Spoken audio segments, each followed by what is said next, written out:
Okay, with that Mhm. on to a little bit more pragmatic news, at least in terms of if you're an enterprise leader trying to go down this road and you're playing in the EU, trying to understand how this all fits.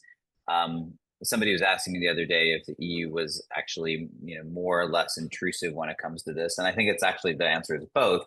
But certainly in the realm of AI, we've seen the EU being at the leading edge of trying to regulate and putting all this in place.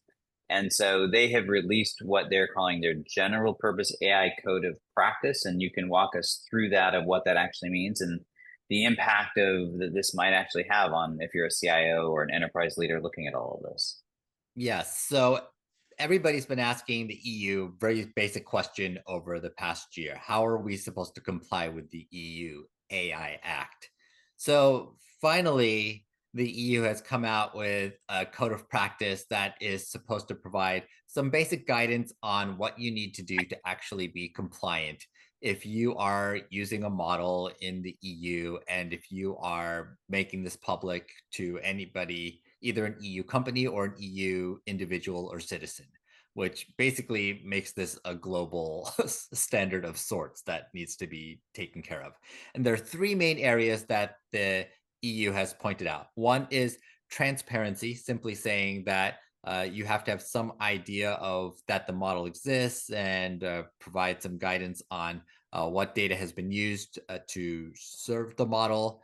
You have to support copyright, so you have to have an idea of what actually went into the model, which is going to be definitely a challenge for some existing foundation models that have used either copyrighted or pirated material.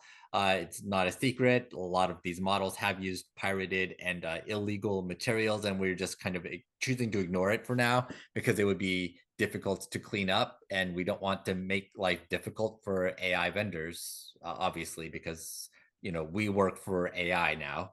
And then the third is around safety and security, which actually is probably less important because most models will not either have the level of traffic or the level of impact to people necessary for this to be super relevant.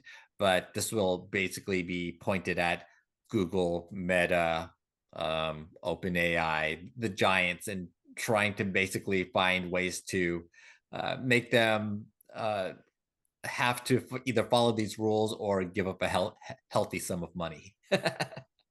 What I think is interesting about this, and again, looking at it from like a CIO's perspective, is that there are very few. I mean, I think if anything, this evolution of this regulation is putting such a burden on model providers that I think, we've talked a lot in the past about enterprises doing their own model building, and I think we're going to increasingly see that the regulatory environment and the teeth that they're trying to put in this with clearly putting the target on the backs of the Googles and the OpenAIs and the Microsofts of the world is going to make it increasingly unsustainable for an enterprise to go down the road of building their own models and deploying them into production because they now suddenly have to comply with all of this stuff. Mm-hmm. Still, I think right now it's still so early that people are sort of playing, but I sort of see the pendulum shifting there. What is less clear for me though, so I mean, what is very clear is if you're doing your own, if you're rolling your own models, if you're actually investing that, then you better build into that investment all of this other stuff because there's going to be this sort of heavy scrutinization on those regulatory elements. What I think is less clear and what this doesn't really provide guidance or clarity for me on is if you are an organization, and this applies, I think, to the vast majority of the people that are not Microsoft, Google, and OpenAI, Meta, and a few others, right? Mm-hmm.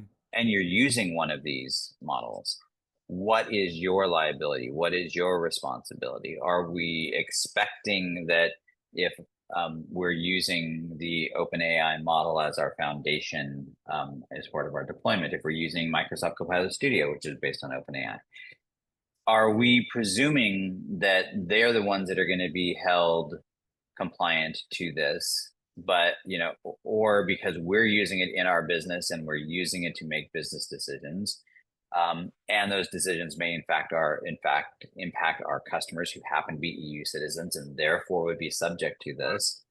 Does that make us liable? And I don't think it's clear. I don't think it's clear right now, and I think that's going to be this continuing open question that we're going to need clarity on.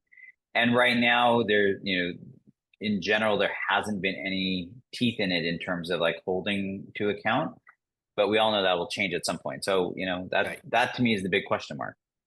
Right. Well, this all comes into it will be enforced as of early August, but the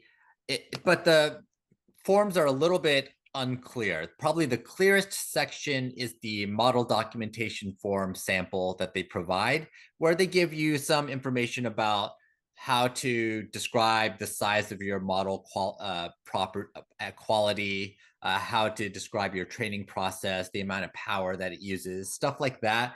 And at least those are answerable questions. But the safety and security aspect that is supposed to be the your operating guidance here, it's a lot of slide work, honestly. It is very unclear. It's very fuzzy. I would not be surprised to see the Googles and OpenAIs of the world push back really hard on this section because it's just not very actionable. And basically, they are, the EU always puts, whatever, 4%, 6%, 8% of your annual revenue or something as a maximum fine, some ridiculous amount. So the stakes are high enough that they have to push back. Yeah, well, and I do think, the question around like copyright in particular is going to be quite challenging in terms of how it's addressed. And again, Mhm. um, if you are leveraging one of these models, which again, most people, that's what they will be doing, and they are then held liable. Let's say they are found, right? We've had right now the court cases recently have been sort of citing in the favor of the models or the model Mhm. providers, but that pendulum could just as easily swing the other way. And if it does, are you suddenly on the hook around any of it? And so that's where I think this is going to continue to run into issues. And it's what I will reinforce my previous contention that part of the challenge with all of this is we are attempting to regulate a brand new domain with old approaches to how we do it. And I'm not saying I have any answers. I'm glad I'm not a regulator trying to figure out what to do with this because it's really, really challenging. It's just not as straightforward as the other sorts of things.